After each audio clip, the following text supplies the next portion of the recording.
Hello guys, SSC वाला विष्णु पर आपका स्वागत है। तो सबसे पहले तो इस चैनल को सब्सक्राइब कर लेना। ये चैनल आपके बहुत काम आने वाला है। एसएससी से रिलेटेड कोई गाइडेंस हो या फिर कोई भी एग्जाम हो, उसको किस तरीके से अपन कंसिस्टेंटली मेहनत कर सकते हैं उसके लिए, एग्जाम के लिए, ये सब आपको यहाँ पर सीखने को मिलेगा। और भी काफ़ी सारे टिप्स आपको सीखने को मिलेंगे। कुछ ना कुछ बात आपको वीडियो में ऐसी मिल ही जाएगी जो आपके काम की रहेगी। ठीक है, मैं एसएससी वाला विष्णु आपका हार्दिक स्वागत करता हूँ और बहुत अच्छा रिस्पॉन्स भी मिल रहा है अपने चैनल पर। आपका बहुत बहुत धन्यवाद। ठीक है, तो आज का जो वीडियो है वो काफ़ी ज़्यादा इंपॉर्टेंट टॉपिक पर है। अगर इस वीडियो से आपने चीज़ें सीख ली और अप्लाई कर ली, देखो अप्लाई करना बहुत डिफिकल्ट होता है, चीज़ें सीखना पता करना बहुत आसान होता है, लेकिन चीज़ों को अपने डेली शेड्यूल में अपनी लाइफ में अप्लाई करना बहुत ज़्यादा डिफिकल्ट हो जाता है। अपने को खुद को भी पता सब कुछ रहता है। जैसे इस वीडियो में जो पॉइंट्स मैं आपको बताने वाला हूँ, ये पॉइंट्स आपको खुद को भी पता होंगे, लेकिन आप खुद अप्लाई नहीं कर पाते हैं इन जनरल। तो आपको क्या करना है, आज का वीडियो बड़े ध्यान से सुनना है एंड तक, और चीज़ें देखनी है कि क्या क्या इंप्रूवमेंट, क्या क्या पॉइंट्स आप अपनी लाइफ में लेकर आ सकते हो इस वीडियो से। ठीक है, तो देखो अपनी पढ़ाई के का जो गोल है वो तो अपन डिसाइड कर ही लेते हैं कि अपने को इस एग्जाम की पर्टिकुलर तैयारी करनी है। डिस्ट्रैक्ट नहीं होना है, किसी भी अदर एग्जाम में नहीं जाना है, एक पर्टिकुलर पकड़ के उसकी तैयारी करके उसके एग्जाम देते जाओ। साइड बाय साइड कोई अदर एग्जाम के देते जाओ, लेकिन प्रिपरेशन किसी एक का फिक्स रखो। ये मैंने आपको एक वीडियो में समझाया भी था। ठीक है, तो देखो कंसिस्टेंट कैसे रहें। देखो मैंने आपको एक वीडियो बनाया था जिसमें बताया था मैंने कि डेली टारगेट कैसे सेट करना है। वो वीडियो काफ़ी अच्छा वीडियो है, उसको जाकर जरूर देखना। डेली क्यों अपन टारगेट पूरा नहीं कर पाते हैं वो चीज़ें मैंने उसमें बताई है, और टारगेट बेस्ड स्टडी क्यों करनी चाहिए वो भी मैंने उसमें बताया है। टारगेट बेस्ड स्टडी से ही सिलेक्शन हो सकता है, अंधाधुंध पढ़ाई से सिलेक्शन नहीं होता है, क्योंकि अपने को खुद को भी पता नहीं रहता। प्रोडक्टिविटी अपने टाइम की तभी आ पाती है जब अपन कम टाइम में मैक्सिमाइज आउटपुट को करें। ठीक है, अपने टाइम का मैक्सिमम यूटिलाइजेशन करने के लिए अपने को टारगेट बेस्ड ही पढ़ाई करनी पड़ेगी। तो देखो सबसे पहले तो आपको डिसाइड कर लेना है कि कौन सा एग्जाम अपने को क्रैक करना है, उसका पैटर्न वगैरह सारी चीज़ें अंडरस्टैंड करने के बाद स्टडी स्टार्ट कर दी जब आपने, उसके बाद आपको स्टडी में ब्रेक्स नहीं देने हैं। कोई बंदा अगर 10-10 घंटे भी पढ़ रहा है और बीच बीच में ब्रेक्स दे रहा है ना, कंसिस्टेंट नहीं रह पा रहा वो स्टडी में। आज का टारगेट कर लिया उसने बढ़िया, अगले दिन छुट्टी पे है, फिर 2-3 दिन पढ़ा, फिर छुट्टी पे है, फिर मतलब छुट्टी पे है इन द सेंस मतलब उसने उस दिन पढ़ाई नहीं करी प्रॉपर। ये जो गैप्स लगते जाएंगे ना, ये गैप्स या तो आप गैप्स लगा लगा के 10-10 घंटे पढ़ाई करो, या फिर कंसिस्टेंटली 6-6 घंटे पढ़ाई कर लो आप। वो भी बहुत ज़्यादा हो जाएगी 6-6 घंटे, क्योंकि कंटिन्यूस जब स्टडी करता है आदमी तो उसकी चीज़ें स्लिप नहीं होती दिमाग से, होल्स नहीं होते। वो होल्स बनने के लिए अपने को टाइम देना पड़ता है बाद में। तो वो होल्स, जिस बंदे को जल्दी जॉब लगना है ना, उसको तो सीधा सीधा यही करना है कि कंसिस्टेंट रहना है चीज़ों में। कंसिस्टेंट रहेगा 1 साल भर या 6 महीने, आपको डिसाइड कर लो। उस टाइम पीरियड किसी फंक्शन में मत जाओ, कहीं भी मत जाओ, बिल्कुल अंडरग्राउंड होकर ही पढ़ाई कर लो, क्योंकि 6 महीने साल भर आपको सिलेक्शन के बहुत करीब लेकर जाएगा। सिलेक्शन आपका होने के बहुत ज़्यादा चांस बन जाएंगे अगर कंसिस्टेंट बने रहोगे। तो कंपटीशन बहुत ज़्यादा है, अगर कंसिस्टेंट नहीं बने रहोगे तो बहुत ज़्यादा खतरा बना रहेगा, और आपको 2 साल लग जाए, 3 साल लगे। सिलेक्शन जल्दी होने का मतलब क्या है, वो जो 2-3 साल में जो मेहनत आदमी करते हैं वो आपको जितना जल्दी हो सके उतना जल्दी करो, या तो 1 साल में या 1.5 साल में आप उसको कंप्लीट कर लो। टाइम लगता है, देखो इतनी फास्ट चीज़ें नहीं होती है। तो देखो कुछ पॉइंट्स मैं आपको बताऊंगा, फ्लो में चलने के लिए मैंने पॉइंट्स लिखे हैं। डिसाइड कर लो कि कौन सा एग्जाम निकालना है, क्यों करना है मेरे को स्टडी, ये इसके प्रॉपर रीजंस होने चाहिए। किसी के फैमिली रीजंस होते हैं, किसी का अपनी लाइफ बनाना होता है, किसी का आगे सर्वाइव करने के लिए होता है, किसी को बहुत सारे रीजन, किसी को सोसाइटी को, किसी को दिखाना होता है, बहुत सारे रीजंस हैं। अपने रीजंस पर्टिकुलर ध्यान रखो। उन रीजंस को जब आप ढीले पड़ो तो याद करो कि मेरे को क्यों करना है। एक सुनील छेत्री का एक वीडियो है, उससे पूछते हैं कि मतलब आपने इतना अच्छा सक्सेस कैसे अचीव कर लिया, क्या करना चाहिए लोगों को। उसने सीधा सिंपल जवाब दिया। उसके वीडियो में वो साफ साफ बोलता है कि कीप डूइंग इट।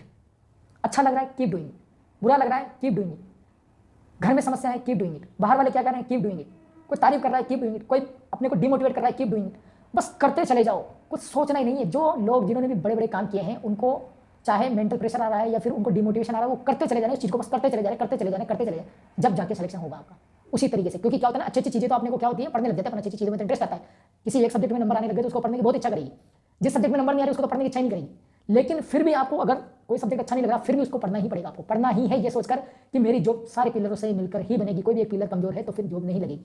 ये 100% आपको ध्यान रखना है कि कोई भी एक सब्जेक्ट है, जैसे मान लो आपने डेली का टास्क बनाया, आपको कोई सब्जेक्ट अच्छा नहीं लग रहा तो उसको सबसे पहले कर लो, ताकि आपके दिमाग में कॉन्फिडेंस आ जाए कि सबसे डिफिकल्ट चीज मैंने कर ली है। बाकी चीज़ों को करने के लिए अपने पास बहुत टाइम रहता है, क्योंकि स्टार्टिंग में एनर्जी ज़्यादा रहती है, इसलिए मैं बोल रहा हूँ। ठीक है, तो डेली का टारगेट बनाओ और छोटा टारगेट बनाना। पहले बोल दे रहा हूँ कि छोटा टारगेट आपको बना के चलना है, डेली का छोटा टारगेट। और टारगेट कभी भी मिस नहीं करना है। जिस दिन आपको कोई काम है उस दिन आप छोटा टारगेट बना लो, बहुत छोटा, छोटे चाहे कैलकुलेशन करने का टारगेट बना लो, चाहे सेक्शनल मॉक देने का टारगेट 10-15-20 मिनट का सेक्शनल जीके का मॉक दे लो, या वो भी टारगेट ही है, उतना सा टारगेट बना के वही करो, बोले आपकी रिदम बनी रहेगी, कोई भी गैप लगने देना ही नहीं है। ठीक है, डिस्ट्रैक्शंस को अवॉइड करो पूरी तरीके से। सबसे बड़ा डिस्ट्रैक्शन मोबाइल है। जब पढ़ने लग जाओ तो मेरा तो यही कहना है कि मोबाइल को साइड में डाल दो या फिर स्विच ऑफ कर दो। और एक और चीज़ मैं आपको बता देता हूँ, पढ़ते वक्त आपको बहुत सारी चीज़ें याद आती है। सारे काम आपको उसी टाइम याद आएंगे जब आप पढ़ने बैठ जाओगे कि मेरे को टास्क करने हैं। टारगेट लेकर बैठोगे और आपको काम याद आना स्टार्ट हो जाएगा। ये सबकी प्रॉब्लम है, मेरी भी प्रॉब्लम है। एक कागज का टुकड़ा साथ में लेकर ही बैठा करो कि जब मेरे टारगेट पूरे जाएंगे, जो काम याद आते जाए उनको लिखते चले जाना। ये सब काम मैं करूँगा जब मेरा ये टारगेट कंप्लीट हो जाएगा। उस टाइम पे सारे ऐसे एकदम नहीं याद आते, जब अपन वेले बैठे तब याद नहीं आते टारगेट। अदर चीज़ें मतलब जैसे जो भी बाकी चीज़ें फालतू चीज़ें करनी वो बाद में याद नहीं आती, जब वेले बैठे जब याद आती जब पढ़ने बैठ जाते हैं। कागज का टुकड़ा लेकर ही बेटा करो कि मैं जब तक उठूंगा नहीं, क्योंकि बीच में उठने की वो बोलेगा, कोई भी इधर काम याद आएगा तो बीच में उठने बोलो, और यार उसको कॉल करना भूल गया, अरे यार मम्मी ने वो चीज़ बोली थी वो मैं भूल गया। ये सारी चीज़ें अपने को उसी टाइम पे याद आती है। कागज का टुकड़ा लेके बैठो, वो सारी जो चीज़ें याद आती है उनको एक साथ लिख लो, जैसे टारगेट से फ्री हो वो सारी चीज़ें फटाफट फटाफट कर लो, टाइम प्रोडक्टिव हो जाएगा, आपका टाइम वेस्ट नहीं होगा। मोबाइल को तो बहुत बचा कर ही रखो, जब पढ़ने बैठ जाओ ऑफलाइन पढ़ने पर ही फोकस करो। अगर मोबाइल में जैसे ऑनलाइन पढ़े तो कोई दिक्कत है नहीं, लेकिन अदर चीज़ों को बंद रखो, टोटली बंद रखो। मोबाइल को डू नॉट डिस्टर्ब मोड पे रखो, किसी का कॉल भी आता है पता नहीं चलना चाहिए। फेवरेट में डाल दोगे तो डीएनडी डू नॉट डिस्टर्ब पे भी कॉल आता है आपके, कुछ लोग जो इंपॉर्टेंट है उनको फेवरेट में डाल दो, और मोबाइल को डीएनडी पे रखो, आलतू फालतू खोल के आपके रिंग भी नहीं करेगा, ऐसा रहेगा। और सरपंच बनने की कोशिश मत करो, मैं बार बार बोलता हूँ कि कोई भी समस्या है उसको सुधारने की कोशिश मत करो जब तक आपके हाथ में पावर नहीं आ जाती। तब तक आपको सिर्फ स्टडी करना है जब तक आप उस योग्य नहीं बन जाते, जब तक आप समस्याओं का समाधान कर पाए। आप सोचते हो कि आप ही समस्या का समाधान कर सकते हो, लेकिन आप नहीं करोगे तब भी समस्याओं का समाधान होगा। लेकिन अगर आपने उनमें इन्वॉल्व होकर अपना टाइम खराब कर दिया, टाइम वापस नहीं आएगा। ये बहुत इंपॉर्टेंट बात है, और ये चीज़ मैंने खुद ने भी फील करी है। मेरे सामने बहुत सारी फैमिली समस्याएं और बेहतर समस्याएं रहती थी, जब तक मैं उन पर ध्यान देता रहा मेरा सिलेक्शन नहीं हुआ। मैंने एट द एंड तो मैंने सोच लिया कि ये सब होता रहेगा, चलता रहेगा, जो हो रहा है होने दो, अपने को सिर्फ अपनी पढ़ाई पर फोकस करना है। जिस दिन पढ़ाई का उद्देश्य पूरा हो जाएगा उस दिन अपन चीज़ें सुधारने पर फोकस करेंगे, और अब सुधर भी जाएंगे, कोई दिक्कत नहीं। जिस दिन जो में नाम आता है लिस्ट में उस दिन चीज़ें सुधर जाएगी, ऑटोमेटिक सुधर, कुछ करने की जरूरत नहीं पड़ती है। टास्क छोटे छोटे बनाना फिर बता दिया मैंने, कोई सिंगल डे भी मिस मत करना, ऐसा कि बिल्कुल ही नहीं पड़े। भले मोबाइल में ही आप चीज़ें रखो, टेस्ट दे लो, छोटे छोटे टेक्स्ट बुक पर इतने छोटे छोटे सेक्शनल मॉक अवेलेबल हैं, बहुत सस्ते में, बहुत चीप में। आपको मतलब रियलाइज भी नहीं होगा कि इतने सस्ते में, मतलब 300-400 रुपये में यार सब्सक्रिप्शन मिल रहा है और आपको सारे मॉक अवेलेबल करा रहा है, इससे सस्ता क्या होगा। कुछ लोग बोलते हैं फ्री में मॉक कहाँ से दे, भाई ये फ्री तो है और क्या है। ये चीज़ें ध्यान रखो, आप ये चीज़ें कर लो, और छोटे छोटे टेस्ट को प्रैक्टिस करते रहो मोबाइल में, और डेली अपने आप को एनालाइज करते रहो कि मैं किस ट्रैक पर चल रहा हूँ, मेरी स्टडी किस लेवल पर चल रही है। ये जरूरी है एनालाइज करना। अगर बीच बीच में आपने एनालाइज नहीं किया ना कि मेरा स्टडी चल रहा है ठीक नहीं चल रहा है, ये करना है, मतलब ऐसे नहीं करना कि डेली 1 घंटा पढ़ो फिर एनालाइज, ऐसे नहीं। 4-5-10 दिन में आपको एनालाइज करना है कि मैं स्टडी प्रॉपर कर रहा हूँ कि नहीं कर रहा हूँ, और भी कैसे प्रोडक्टिव मैं बना सकता हूँ अपने टाइम को। इस तरीके से आपको ये चीज़ें सोचनी है और करनी है। डिस्ट्रैक्ट 1% भी नहीं होना है, चीज़ों को अवॉइड करो। जैसे यस या नो वाला मैंने फंडा बताया था, कोई चीज़ है आपके फेवर में है, एग्जाम के फेवर में, वो चीज़ करो। जो चीज़ नहीं है, जैसे दोस्त ने बोले चलो आज घूम के जाते हैं, वो आपका कोई भी बेनिफिट एग्जाम में नहीं करेगा, तो मत जाओ, साल भर मत जाओ। साल भर के बाद आप जितना मर्जी पढ़ जाओ, साल भर तक अपना पूरा डेडिकेशन के साथ पढ़ाई में लगा दो। जब सक्सेस मिल जाएगी ना, उसके बाद टेंशन फ्री हो जाएगा आदमी, घर वालों की तरफ से भी, खुद की तरफ से भी, फाइनेंशियल भी। फिर उसके बाद आपको जो करना है वो कर सकते हो। लेकिन उससे पहले तो आपको, क्योंकि ये है ना कि प्रिपरेशन भी कर रहे हो और फिर रुक के भी कर रहे हो, तो साल भर ज़्यादा लग जाएगा। कि 2 नंबर से भी रहोगे तब भी बहुत दिक्कत हो जाएगी। मतलब यही बात मैं आपसे कहना चाहता हूँ। बाकी वीडियो में कुछ भी पॉइंट अच्छा लगा है तो वीडियो को लाइक जरूर करना। बहुत बहुत धन्यवाद आपका, काफ़ी अच्छा रिस्पॉन्स है आपका।